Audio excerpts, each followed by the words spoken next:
We begin with breaking news and the catastrophic situation unfolding with a series of wildfires in Southern California. This is a live look from one of at least 6 fires now happening in the greater Los Angeles area. And you can see a hillside that has exploded in flames. Tonight, situations just like this have put more than 100,000 residents under evacuation orders. This map shows some of where those fires are burning. The Palisades fire between Santa Monica and Malibu is the largest right now at more than 15,000 acres. The Eaton fire near Altadena and Pasadena has ballooned to more than 10,000 acres.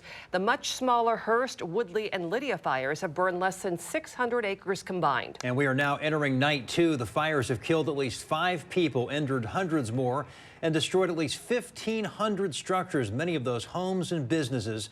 Video shows an apocalyptic scene of complete neighborhoods reduced to ashes. One man who has lived in the area his entire life said it's the worst fire he's ever experienced.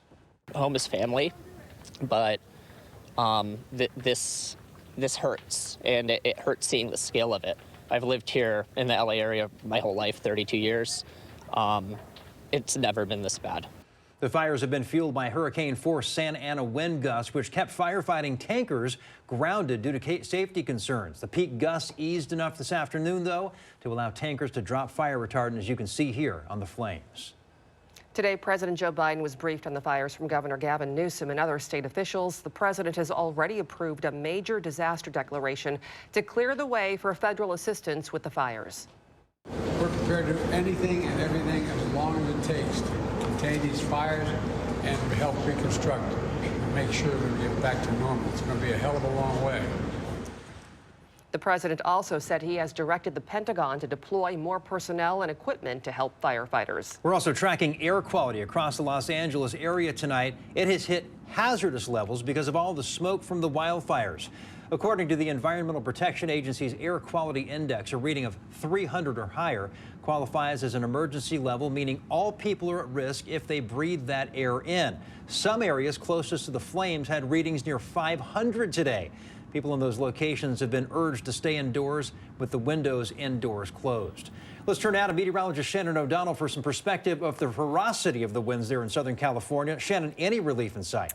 Not here in the short term, Preston. It's going to be a long 24 hours to go before the Santa Anas finally start to die down. They are the key behind such extreme and critical fire danger. Let's get into it. The red flag warning goes through tomorrow. The Santa Anas, this is not a regular round of Santa Ana winds, by the way, gusting at times to 100 miles per hour. Authorities calling this a particularly dangerous situation. It's the same setup it always is. And of course, this same scenario gives us our Cascadia winds here, Diablo winds in the Bay Area, and the infamous, the most of them all, the Santa Anas there that can howl through the canyons in Southern California. Peak gusts today. Look at Magic Mountain, that famous amusement park, 90-mile-per-hour winds today, 55 in Santa Monica, LAX to 43 miles per hour. And it has been so terribly dry there, the driest on record between May 6th and the end of this year. Critical fire danger continues through at least tomorrow. That red flag warning still calling for Santa Anas to continue tonight into Thursday, 50 to 80 miles per hour.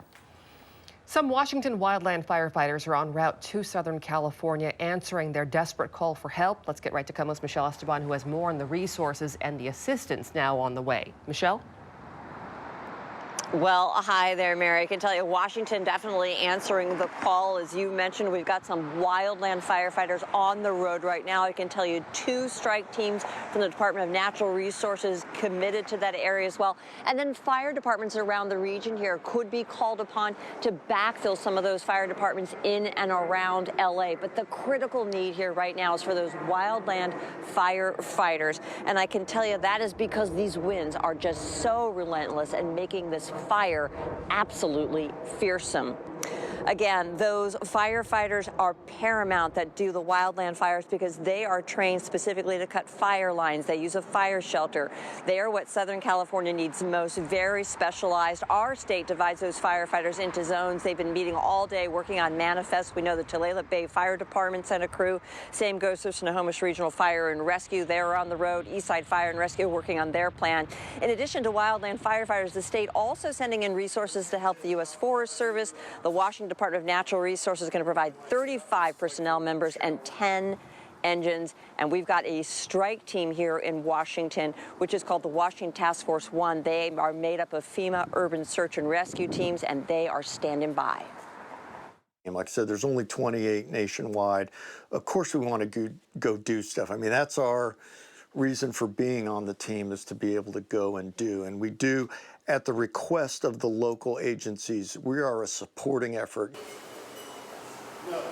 Now, Washington Task Force 1 is highly specialized. As I mentioned, they are brought in to help with human remains detection. Our state's team provided assistance during the deadly Maui wildfires and both hurricanes Helene as well as Milton. Also want to mention to you a lot of support going out in terms of donations. World Vision today filled a truck that's going to help 1,000 people that left from Fife today. It is still en route. Another truck from World Vision from Dallas also on its way. We expect more of that will continue. That's the very latest. Reporting live, I'm Michelle Esteban, KOMO News. All right, thanks, Michelle. Just in the past half hour, Governor Inslee released a statement about our state fire crews headed to Southern California.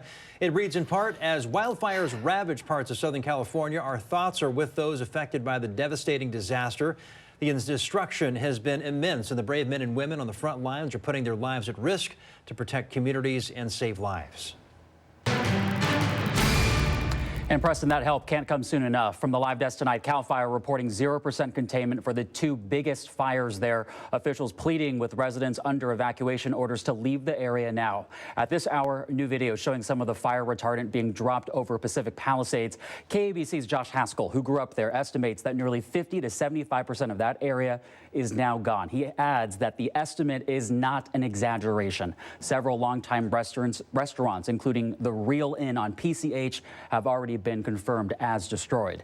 Take a look at these live images tonight, providing a glimpse of what firefighters are dealing with. Los Angeles Mayor Karen Bass saying tonight the firestorm was the big one in magnitude, and because of the hurricane force winds combined with extremely dry conditions, it took only 12 minutes for the Palisades fire to explode to 200 acres from 10 acres. Moments ago, the mayor said more evacuation orders could be coming tonight, but did not specify where. She's urging residents to pack an emergency bag and to help conserve water. Time now for the KOMO News Pulse Poll. Scan the QR code to answer this question. Do you think your neighborhood is prepared for a wildfire? Take a look at the live results coming in. The vast majority, 75% of people, say no. 11% say yes, 14% say they haven't thought about it. If you'd like to vote but don't have your phone, just look for this poll on our website, KOMOnews.com. And stay with KOMO as we continue our coverage on the California wildfires. We'll have another update for you coming up at 6:30 and again tonight at 11. When we're not on the air, you can always get the latest information any time of day online at KOMOnews.com. Now at 6 was